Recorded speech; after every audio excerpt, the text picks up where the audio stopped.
Welcome back to Homesteading with the Zimmermans, where we work hard and play hard on our little corner of land in Iowa.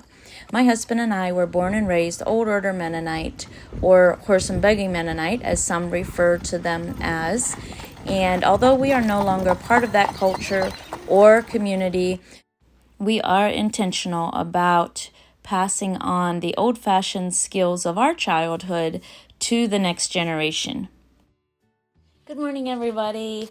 In today's video, our family is going to be harvesting our meat birds. One of the things that intimidates me when I'm learning a new skill and I watch a video on how to do it is when folks say, this is the way to do it, or here's the correct way to do it. Because then I'm more likely to not even try it, because I get this feeling that if I can't do it exactly like they're teaching, then it's wrong. So I'm here to tell you that getting your meat birds into the freezer, there is a lot of different ways to do it, and you're going to find what works best for your family. And that's how we do it. We do it the way that it works best for our family. Whether it's the way majority of people do it or not, it doesn't matter. Here's how we've been getting chicken from the pasture into our freezer, and each year we make a couple little adjustments that help, but by no means are we professionals, and we don't desire to be, and by no means do we follow all the rules. Now, in this video, I'm not going to show you any blood and guts and gore. I'm going to try to not show you all of that. If you want to know how to eviscerate a chicken, there's lots and lots of YouTube videos that show you.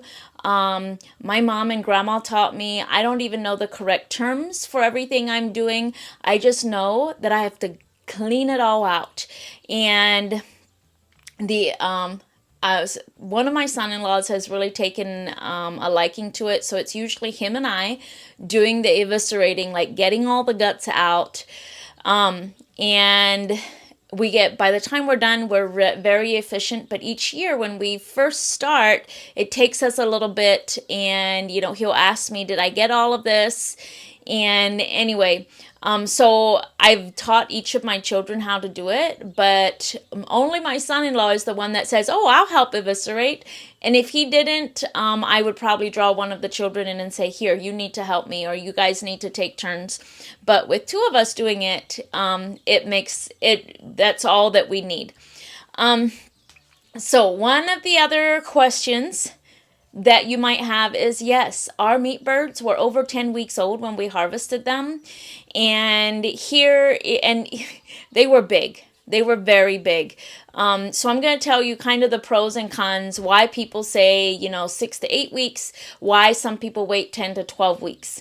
So the 6 to 8 week range is when commercial farmers, commercial chicken growers will harvest their chickens, because that's when their profit is at the highest. Their profit according to how much feed they've put in and how much meat they're getting from each bird. So that is where that 6 to 8 week range stems from. That's why that is most people's goal. Our meat birds don't just sit at the feeder all day long like they might in a commercial farm. We always set their water outside of their chicken tractors, away from the feed. So they have to walk to their water. They have to hop out of the chicken tractor. All those anything you can do to keep your birds active is going to give you a lower mortality rate in that 8 to 10 week range. Because the reason a lot of people say they harvest theirs at 6 to 8 weeks is because they lose a lot more birds if they allow them to go over 8 weeks. But if you keep your birds active, you don't lose as many between that 8 and 10 week mark. The other thing that we will do to lower the mortality rate those last couple weeks is we'll look at the forecast, and if it's going to be very hot, like in the 90s, we might harvest some of the bigger ones or some of the ones that we're not sure is going to make it through the heat wave. Or we might try to move our butcher date up. But when I want the family to help me, I need to make sure that it works for them. So that is another reason we did it a little later this year, is because that was the Saturday that it worked for the entire family to gather and help harvest the chickens. So I've not made it a secret that I don't really like harvesting chickens. Now, I'm learning, I'm growing. I'm in my mid-40s, and I can still say that, you know what, each year gets a little less difficult. But as I'm editing this video, I see my face and I'm very intense. And I know my whole goal is just to get this day behind me. I'm not enjoying any part of the process. But like I said, I'm learning. I'm learning to slow down and find joy in it, because then it won't be such a disliked day if I can find joy in the day throughout the butchering day. So this year we got 60 baby chicks from McMurray Hatchery. You might remember that video. I'll link it. And we ended up with 50 birds. So we lost 10. That's not a big deal. We probably lost about 5 when they were babies throughout the first month, and just here and there. And then we must have lost another 5 as they were growing. And sometimes what happens is, one gets its leg broke, or there's just 10 birds out of 60 is not too bad. And so we ended up with 50 birds. That's for us and our 2 married daughters, their freezers.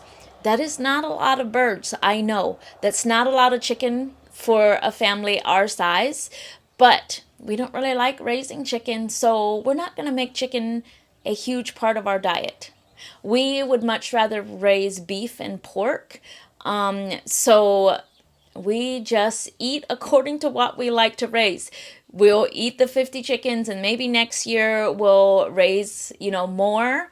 But I need the support of my family to be able to do this. So if they're all willing to say, we'll just make chicken, not a big part of our diet because we don't like to raise them and butcher them, then I'm okay with that. We have freezers full of beef and pork, and that's just fine with me.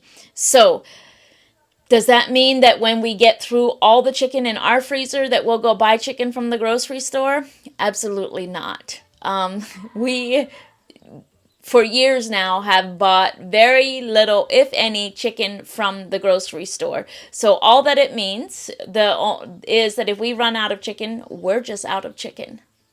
So, like I said earlier, commercial chicken farmers will harvest their chickens between 6 and 8 weeks old, because that is when their profit is the highest, because that's when they have the least amount of food into them per pound of chicken body weight, right?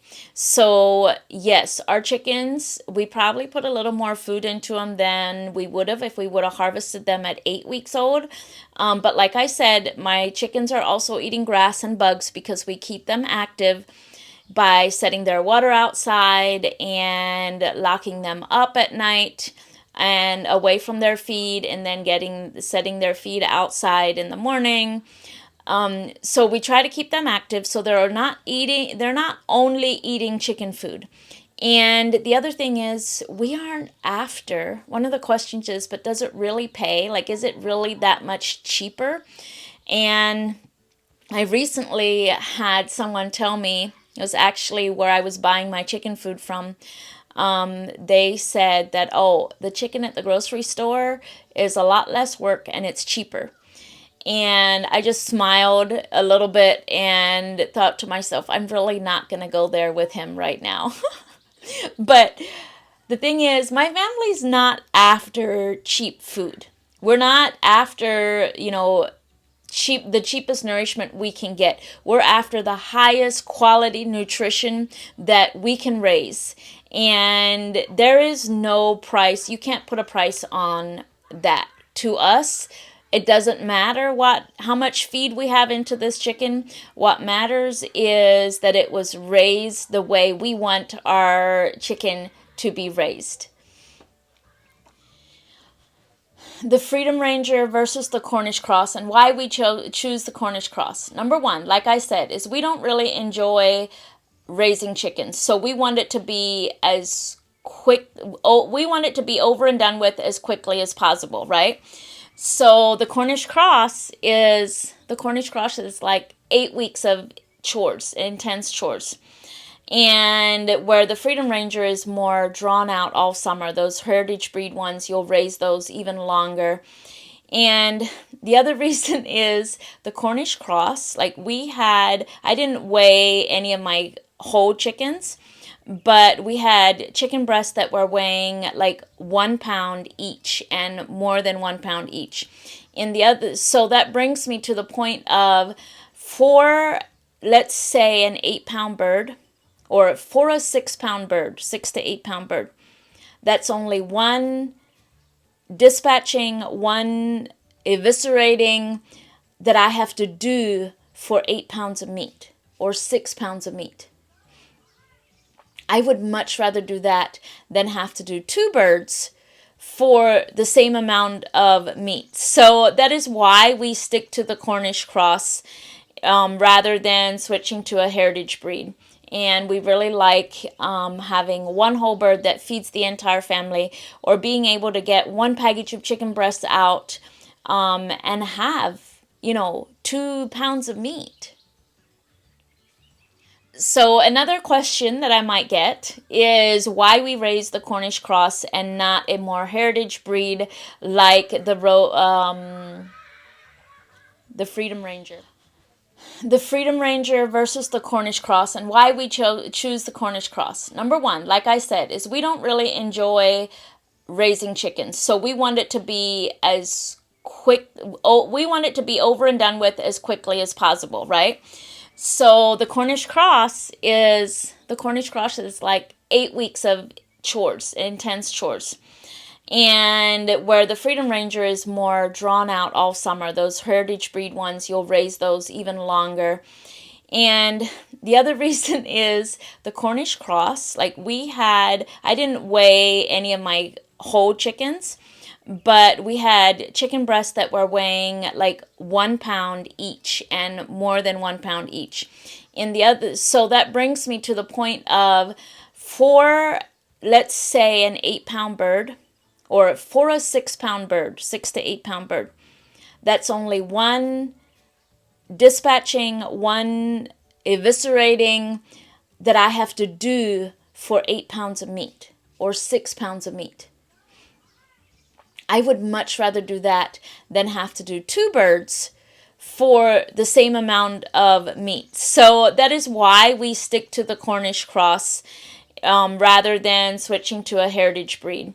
And we really like having one whole bird that feeds the entire family, or being able to get one package of chicken breasts out and have, 2 pounds of meat. So another question that I know I'll get is the question about if any of our children are ever sad or emotional about harvesting animals that they have helped to raise and care for. And the answer is yes. I'm not sure if sad or emotional is the correct term, but respectful and honoring might be a better word for it. We don't, mock or kill out of vengeance. We have lots of conversations about how God created the animals for his favorite creation of all, which are the humans. And the other factor that plays into my children accepting this as a normal part of life is that they have had a much larger concentration of raising and harvesting their own food than they have had of Disney movies. When our children are young, we try to greatly limit the amount of movies that they see where animals are humanized.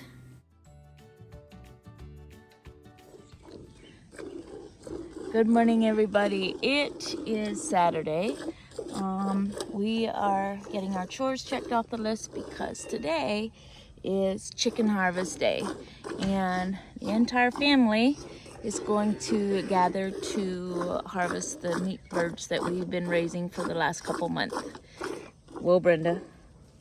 So Elvin and I have been up getting things ready. Some of the kids are up. Elvin is making some breakfast so that we can feed the kids before we go and really dive in.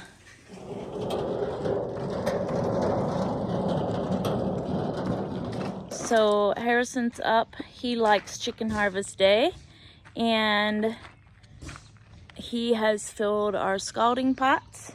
You gotta press it in, and we're gonna get that started. Here, let me help you. This one, you usually start this one first. Is it on? No. I kind of felt the flames. I know. So we've got our thermometer in there.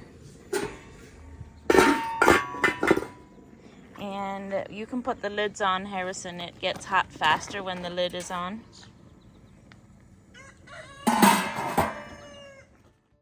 So if you remember, this is the same tub that we used as a brooder for the baby chicks. And even though I sanitized it thoroughly, we're still going to line it with a painter's drop cloth. And this will be our ice bath for the chickens.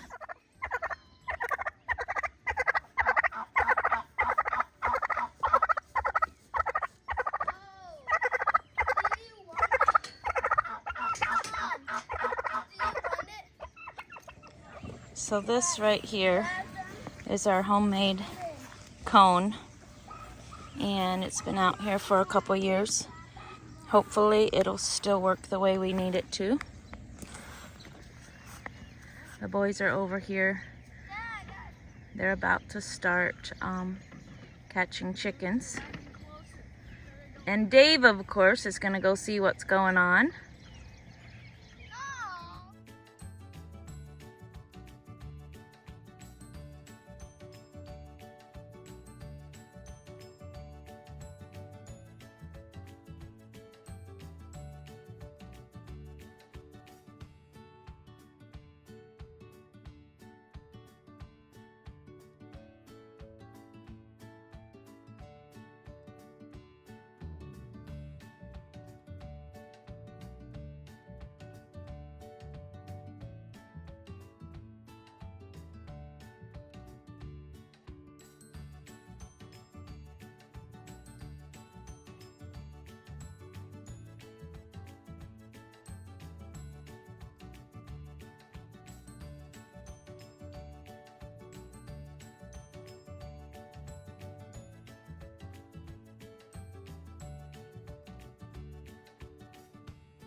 Well, that was not my plan. I didn't want the water boiling.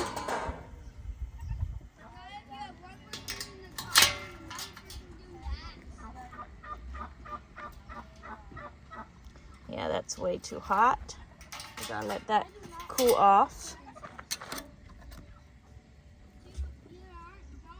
We want it between 130 and 170, so this one's about right. We're just gonna put the lid on this one, and we'll start by using this one while we let this one cool down.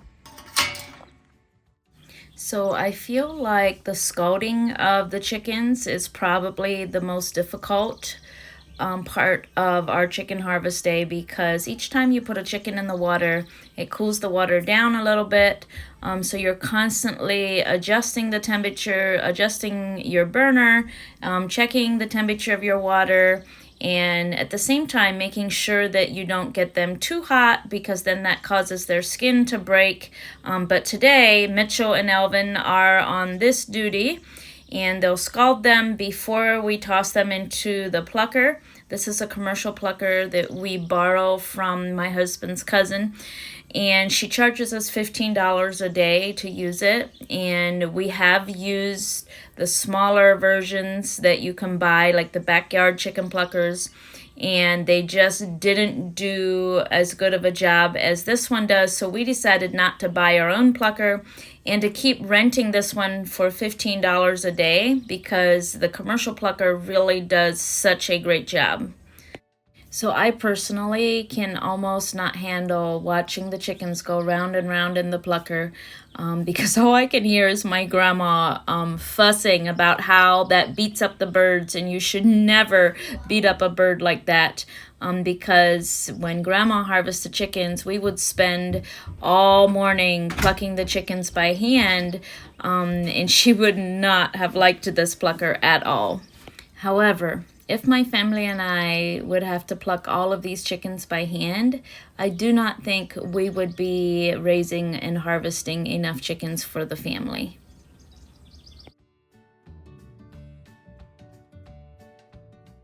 So after the plucker, we put the chickens into the ice bath, and some of the children will stand here and remove any extra feathers that they can still find.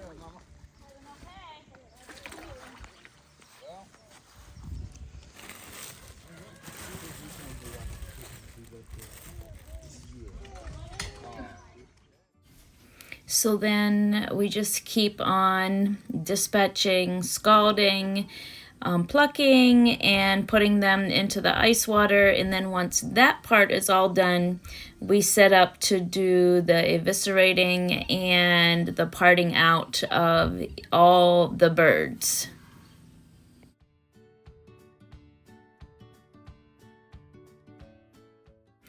So just as we were done with the first part, the scalding and plucking, it started raining a little bit, so we decided to move into our big new building. But we did cover the concrete because the concrete is not sealed yet, and we didn't want to get any stains onto the concrete.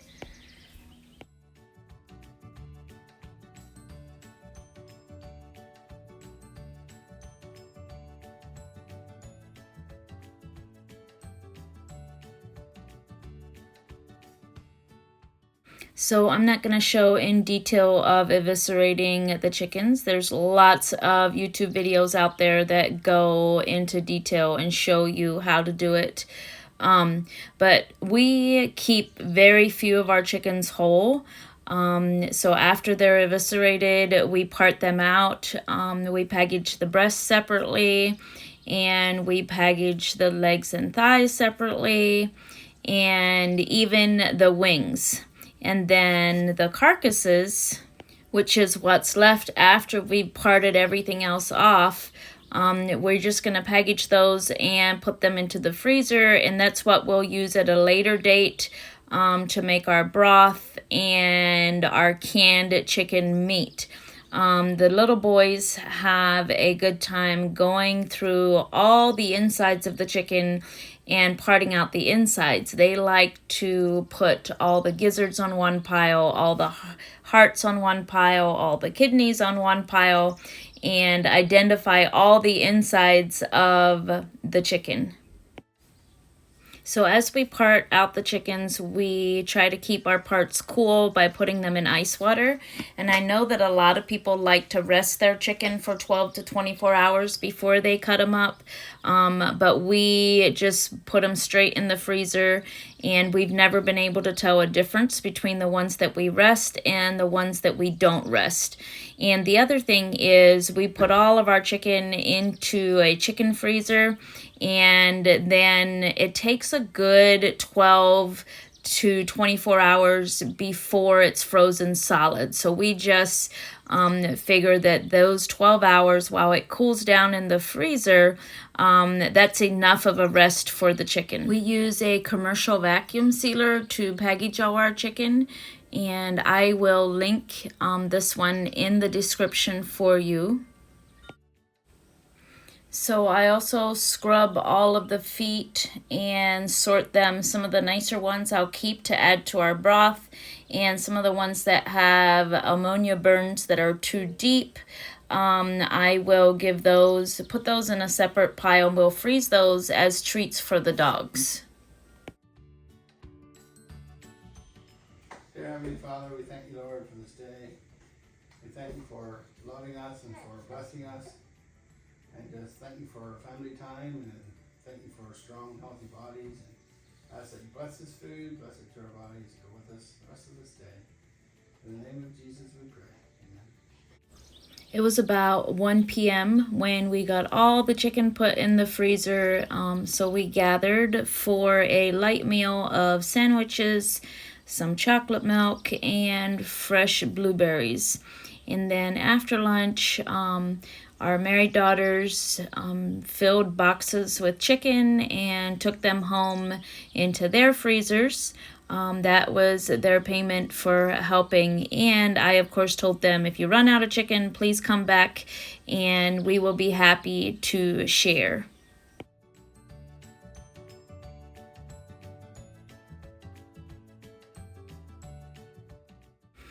So after lunch, the boys and I work on cleaning everything up. The older members of the family all had other things that they needed to do on this Saturday afternoon and things they needed to check off the list, but that's okay. The 3 little boys and I had everything put back together and put away in less than an hour.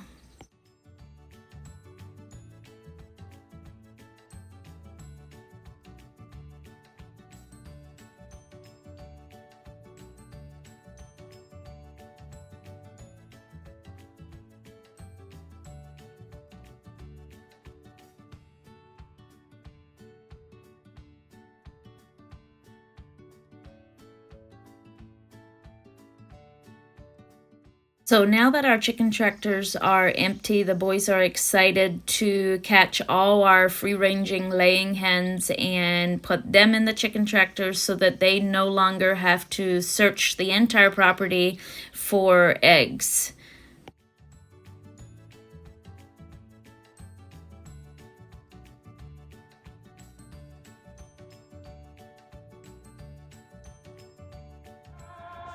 So we ended the day by rewarding the family with an outing to our county fair and a grandstand event. And bright stars through the perilous fight. O'er the Josh coming around says he wants a little piece of me there.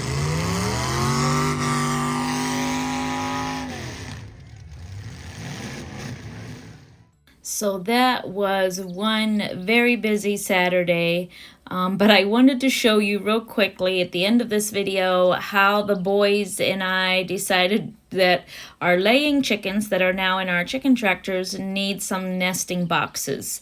So we just bought these open front storage containers at Walmart.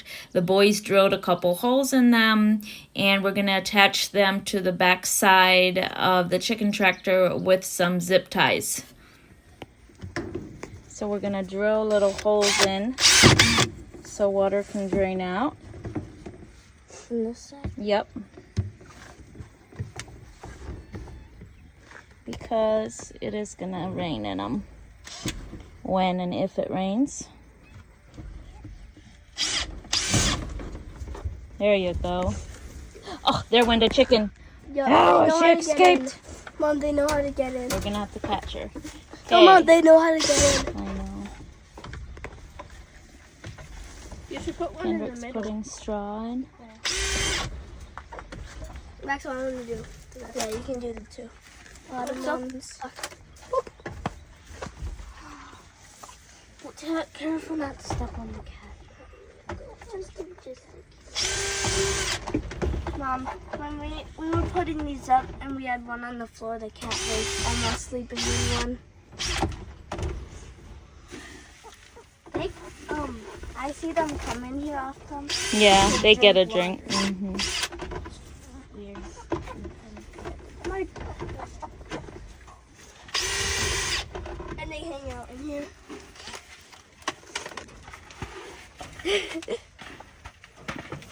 Oh, that's where they get out. Yeah, because they're so skinny. Yeah, you just go through it. Well, that brings us to the end of this week's video. Thank you so much, everybody, for watching. We look forward to seeing you right back here again next week.